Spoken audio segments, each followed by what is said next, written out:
Komið sæl, gleðilegan kvennafrídag. Ég bið ykkur hjartalega velkomin í þetta rafræna útgáfu vegna bókarinnar Konur sem kjósa. Ritið er gefið út af Sögufélaginu með stuðningi Alþingis í tilefni af 100 ára kosningaafmæli kvenna. Stjórnskipulag okkar byggir á fulltrúalýðræði og í því felst að hér á Alþingi eru teknar mikilvægar ákvarðanir sem varðar líf og hagi okkar allra.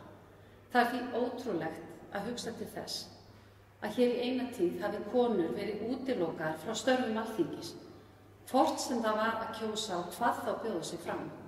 En úr því hefur verið bætt og því ber að fagna. Til að fagna útgáfu bókarinnar munu flytja ávörp forseti lýðveldisins, forseti Alþingis, forseti Sögufélagsins, ritstjóri bókarinnar ásamt höfundum. Ég gef forseta Íslands, herra Guðna T.H. Jóhannessyni, orðið. Gjörðu svo vel.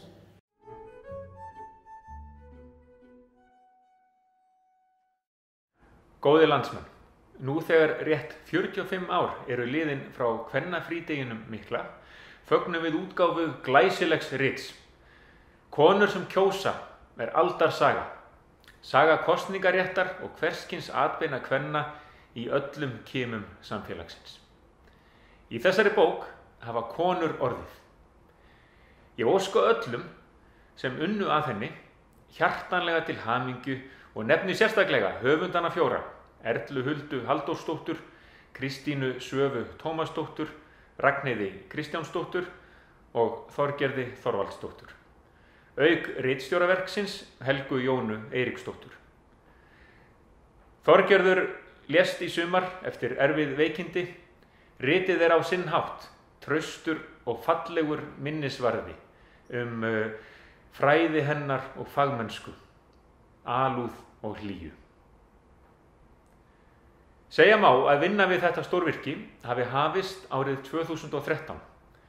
Þá var ég forseti Sögufélags. Frá þeim bæjardyrum séð fagna ég sérstaklega útkomu verksins og þakka gott samstarf við Alþingi útgáfuna frá upphafi. Enn er ég forseti, en sit nú hér á Bessastöðum. Fyrir rúmri öld bjó Theodóra Thoroddsen á þessum stað, orti sínar þulur og sín ljóð og mælti þá meðal annars þessi mæðu orð: Mitt var starfið hér í heim, heit og kalda daga, að skeina krakka og kemba þeim og keppast við að staga. Ég þráði að leika lausu við, sem lambum grænan haga, en þeim eru ekki gefin grið, sem götin eiga að staga. Konur sem kjósa er saga kvenna sem vildu meira en að staga í göt og auðvitað líka meira en að leika lausu við. Í ritinu lesum við og sjáum hvernig okkur hefur smám saman miðað í rétta átt. Lýðveldið er stofnað sumarið 1944 og þá fáum við forseta hingað á Bessastaði og skólabörn í Reykjavík, þau fá ritgerðarspurninguna: ef ég væri forseti, og hvað þá? Hún er þó aðeins ætluð drengjunum. Stúlkurnar fá spurninguna: ef ég væri forseta frú. En nú er öldin önnur. Áfram er þó verk að vinna. En sögu á ekki bara að segja í þolmynd, að samfélagið breytist, að þróun eigi sér stað, að verk sé að vinna. Til þess þarf fólk sem tekur ákvarðanir, fólk sem segir hingað og ekki lengra. Konur sem kusu gerðu það, konur sem kjósa gera það enn. Ég ítreka heillaóskir mínar og leyfi mér að beina þeim kveðjum til Íslendinga allra, til hamingju við öll með veglegt rit merka vegferð.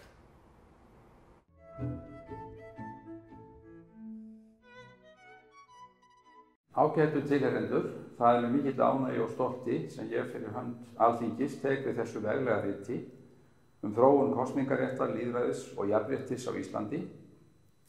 Verk sem er ritað frá sjónarhóli kvenna, mikilvægt innlegg í réttinda og stjórnmálabaráttu og sögu kvenna á Íslandi í 100 ár. Það við hæfi að þetta verk kom út í dag, 24. október, en kvennafrídagurinn þann dag árið 1975 markaði mikilvæg og eftirminnileg tímamót í jafnréttisbaráttunni á Íslandi. Það var 11. mars 2013 sem Alþingi samþykkti í mikilli eindrægni ályktun að hefja undirbúning að því að minnast þess að 19. júní 1915 öðluðust íslenskar konur kosningarétt sem þó var vissulega bundin 40 ára aldursskilyrði. Samkvæmt ályktun Alþingis var komið á fót framkvæmdanefnd 100 ára afmælis kosningaréttar kvenna. Nefndin hafði þá sérstöðu, hún var ekki skipuð eða kosin á Alþingi, heldur valin á almennum fundi samtaka íslenskra kvenna, svo á stofnana sem fást við jafnréttismál. Auk þess að skipuleggja og stuðla veglegri dagskrá í tilefni afmælisins allt árið 2015, þá gerði framkvæmdanefndin jafnframt tillögu til Alþingis að ráðist yrði í útgáfu rits þróun kosningaréttar, lýðræðis og jafnréttis á Íslandi. Alþingi tók að sér að tryggja fjármuni til ritunar bókarinnar fram að útgáfu árinu sem ákveðið var að yrði árið 2020. Útgáfu árið miðast vitaskuld við þá staðreynd að aldurstakmark laganna frá 1915 var afnumið með nýrri stjórnarskrá sem Alþingi samþykkti í febrúar árið 1920. En þá var kveðið á að allir, konur og karlar, sem væru 25 ára eða eldri, hefðu kosningarétt. Á þessu ári því 100 ár síðan íslenskar konur fengu kosningarétt til jafns við karla. Það styttist einnig í annan mikilvægan aldaráfanga en í júlí 1922 var fyrsta konan kjörin til seta á Alþingi, Ingibjörg H. Bjarnason. Framkvæmdanefnd 100 ára afmælis kosningaréttar kvenna gerði í umboði Alþingis samning við sögufélag tilhögun á ritun verksins og útgáfu þess. Félagið hefur sinnt sínu verki með miklum ágætum og ég þakka því fyrir gott samstarf. Alþingi hefur langt árabil átt samvinnu við sögufélag útgáfu ýmissa rita sem ég vil einnig nota tækifærið og þakka fyrir. Höfundar bókarinnar eiga skyldar miklar þakkir fyrir mikilsvert framlag til aukinnar þekkingar á íslensku samfélagi 20. aldar. Það skyggir vissulega á þennan dag að einn höfundar bókarinnar, Þorgerður H. Þorvaldsdóttir, lést 25. júlí síðastliðinn, nokkru eftir að verkinu lauk. Ég vil færa fjölskyldu hennar samúðarkveðjur héðan frá Alþingi. Ég vil að lokum ítreka þakkir til allra þeirra koma að ritun og útgáfu þessa rits. Bókin öllum aðstandendum þess til sóma og ég ánægður með að Alþingi hafi lagt sitt af mörkum og stutt verkið allan ritunartímann. Bókin kom á mitt borð miðjan dag í gær og síðdegis gafst tóm til að grípa niður í henni og áður en ég vissi af voru 2,5 klukkutími liðnir. Þannig að ég get borið það að bókin áhugaverð og grípandi lesning. Ég óska okkur öllum til hamingju með daginn og með þetta glæsilega verk.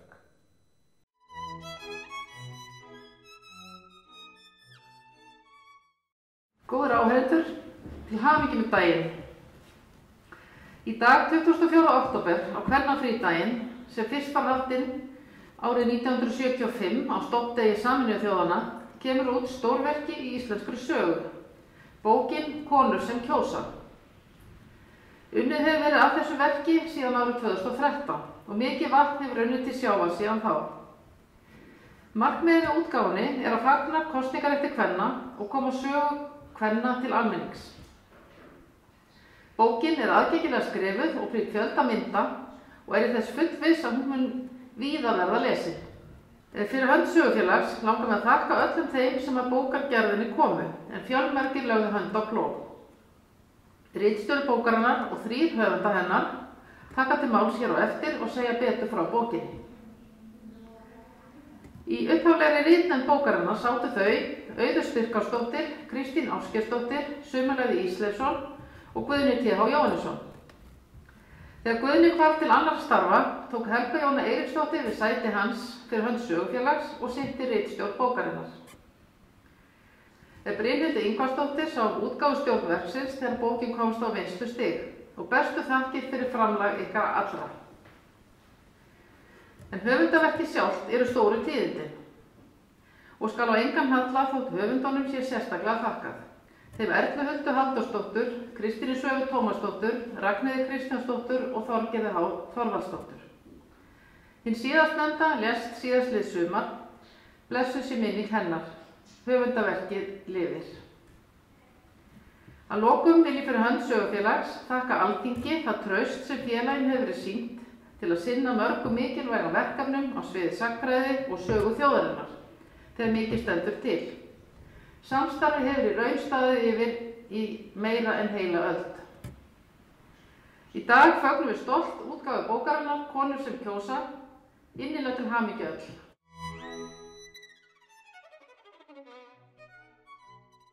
Góðir áheyrendur, ég óska Alþingi og sögufélagi hjartanlega til hamingju með útgáfu þessara bókar og höfundunum Erlu Huldu, Ragnheiði, Kristínu Svövu og Þorgerði innilega til hamingju með þrekvirki sem þær hafa komið á prent.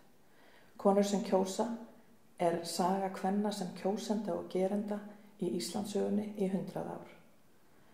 Þetta ferðalag hefur verið einstaklega gefandi en ekki síður valdeflandi að fá að vinna með svona mörgum hæfileikaríkum konum sem koma að gerð þessa verks. Eins og oft vill verða þá skiptast á skein og skúrir og því miður glímdi einn höfundana, Þorgerður Þorvaldsdóttir, við erfið veikindi. Hún lét þó aldrei deigan síga og vann ötulega fram til hinstu stundar. Það var við þær aðstæður sem Kristín Svava kom í hóp höfunda haustið 2019. Með góðri samvinnu höfunda var hægt að halda áætlun eins og lagt hafði verið upp með í byrjun. Það var huggun harmi gegn að Þorgerður fékk að sjá loka útkomu bókarinnar áður en hún skildi við í lok júlí fyrir á þessu ári. Fjölskyldu hennar færi í okkar dýpstu samúðarkveðjur. Ég vil þakka ritnefndinni, Auði Styrkársdóttur, Kristínu Ásgeirsdóttur og Sumeliða Ísleifsinni sérstaklega fyrir þeirra framlag í mótun þessa verks. Bestu þakkir fær Hanna Guðlaug Guðmundsdóttir fyrir hennar framlag. Halldóru Kristinsdóttur þakka ég kærlega fyrir góðan og vandaðan lestur handrits og prófarkar sem og ritrýnum fyrir þeirra framlag. Karolínu Stefánsdóttur og samstarfskonum hennar vil ég þakka fyrir þrotlausa leit að hinu fullkomna myndefni til að prýða verkið og Snæfríð Þorsteins hönnuði fær ég sérstakar þakkir fyrir að binda þetta saman í svo fallegan grip. Brynhildi Ingvarsdóttur,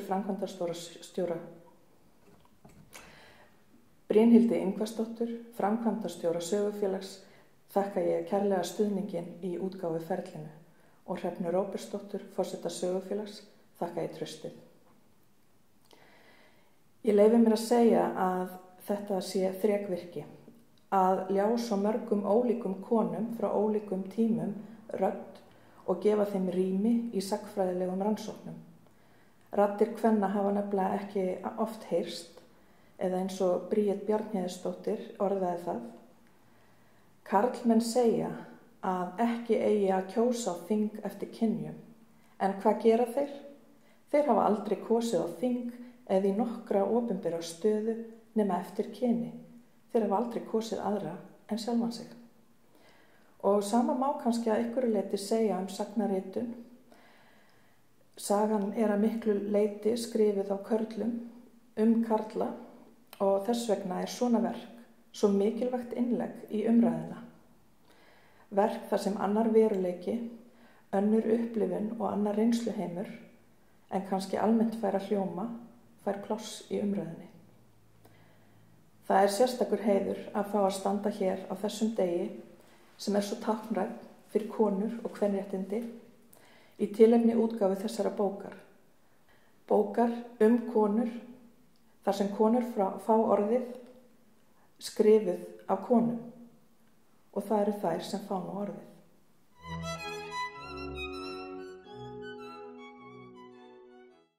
Bókin fjallar líf og stjórnmálaumhverfi íslenskra kvenkjósenda frá árinu 1915 og til samtímans. Rauði þráðurinn er spurningin hvenær konur urðu fullgildir borgarar í íslensku samfélagi. Í raun en ekki einungis samkvæmt lögum. Þetta er saga hvernig íslenskar konur nýttu réttindin sem þeim voru fengin með stjórnarskrár og lagabreytingum snemma á 20. öld. Stjórnmálasaga skrifuð frá sjónarhóli kvenna. Titillinn Konur sem kjósa vísar til kosningaréttarins, en jafnframt þess hvernig konur sköpuðu sér aukið rými til að móta íslenskt samfélag og hvernig þeim tókst smám saman með ákvörðunum sínum innan og utan veggja heimilisins að gerbreyta íslensku samfélagi.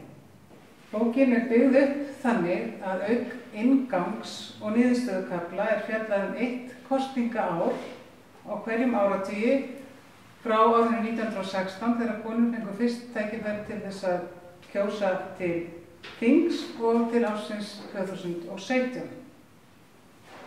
Með því að byggja frásögnina upp í tengslum við 11 kosningaár fáum við sneiðmyndir af því sem konur voru að fást við á þeim 100 árum sem þær hafa haft tækifæri til þess að kjósa og bjóða sig fram til þings. Við skoðum þau mörk sem konum voru sett og það svigrúm sem þær höfðu til tjáningar og athafna á hverjum tíma fyrir sig og tökum dæmi hvernig konur stigu út fyrir rammann eða þrýstu á þessi mörk. Vissulega eru breytingar á formlegri stöðu kvenna og þátttöku þeirra í stjórnmálum til umfjöllunar í bókinni. En leið beinum við sjónum að menntun og atvinnumöguleikum og hvernig hinn sífellda togstreita milli stöðuleika og umbreytinga, þess gamla og nýja, markaði daglegt líf kvenna til sjávar og sveitar. Í bókinni má lesa reynslu og viðhorf kvenna frá ólíkum tímum, úr ólíkum þjóðfélagshópum og úr ólíkum landshlutum. Fjallað kvennablöð og kvennaframboð, kvennafrí og kvennaverkföll, baráttu kvenna fyrir hlutdeild í stjórn landsins og frelsi til að ráða menntun sinni og atvinnu, barneignum og ástarsamböndum. Við sögu koma húsfreyjur sem börnast fyrir rafmagni, vatnsveitu og heilnæmri mjólk, sem og konur sem brutu blað þegar þær urðu læknar, bílstjórar, veðurfræðingar, snyrtivöruframleiðendur og rafvirkjar, svo eitthvað sé nefnt. Við segjum því bæði sögu kvenna sem stóðu í framlínu kvenréttindabaráttu stjórnmála og félagsmála og fulltrúa hinnar hversdagslegu sögu. Kvenna sem ekki létu formlega til sín taka á þeim vettvangi, heldur lifðu því sem kalla má venjulegu lífi.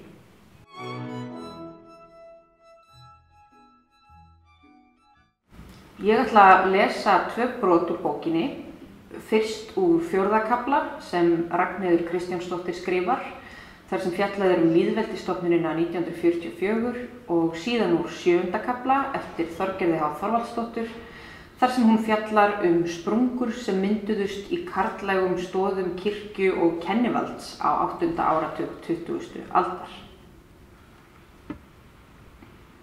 Stofnun lýðveldis sumarið 1944 boðaði bæði gott og slæmt.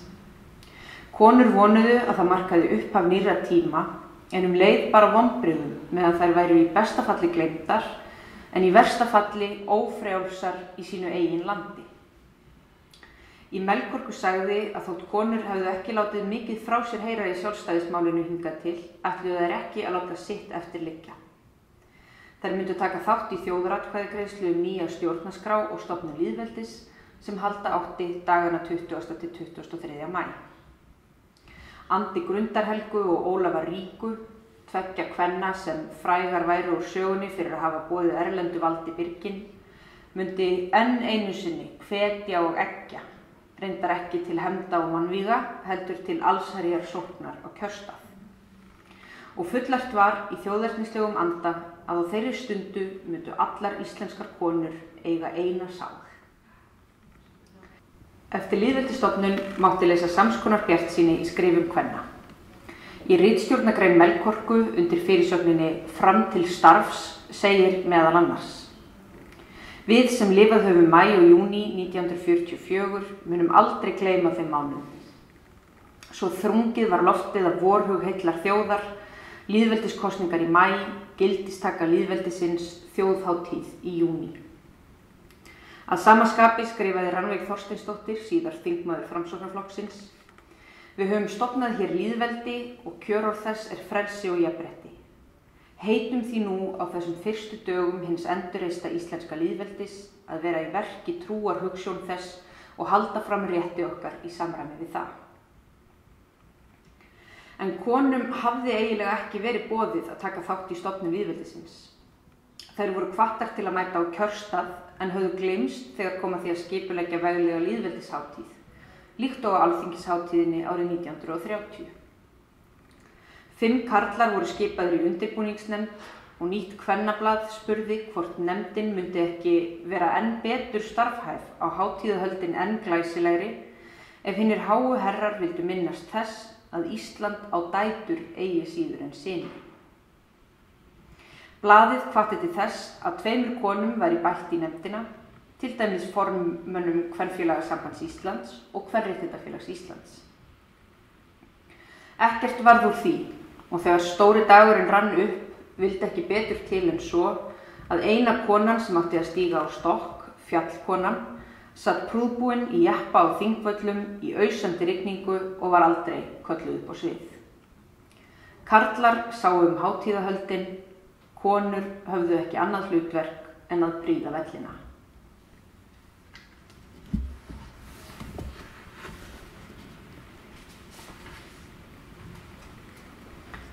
Árið 1974 braut Ríkisútvarpið 30 ára hefð þegar Valbjörg Kristmundsdóttir, 64 ára alþýðukona frá Akranesi, sem á þeim tíma vann við að skúra bæjarskrifstofurnar, var fengin til þess að lesa Passíusálmana í útvarp, fyrst kvenna. Þá hafði hún aldrei lesið nokkurn skapaðan hlut upp fyrr. Með þeim gjörningi var ekki einungis kynjamúrin brotin, heldur einnig sú hefð að Passíusálmana læsu valinkunnir menntamenn. Í hópi lesara árin á undan voru þannig 18 titlaðir séra, en í hópnum voru einnig prófessorar, lektor, útvarpsstjóri, kennari, dagskrárfulltrúi, meðhjálpari og kristniboði. Sjálf gerði Valbjörg lítið úr þessum tímamótum. Mér finnst það í hæsta máta furðulegt að nokkrum skuli finnast þetta tíðindi, við erum þó öll sömul manneskjur. Og hvers vegna ætti þá ekki hvert okkar sem að geta flutt Passíusálmana? Ég býst við að það hafi verið sama hvaða karlmaður hefði verið fenginn til að lesa núna, það hefði enginn kippt sér upp við það, en bara vegna þess að það er kona. Aðspurð hvers vegna hún var fenginn til þess að lesa sálmana, svarar hún kímin. Ætli þeir hafi ekki verið búnir með alla presta og prófessora og hafi svo byrjað á hinum endanum og þess vegna byrjað á mér.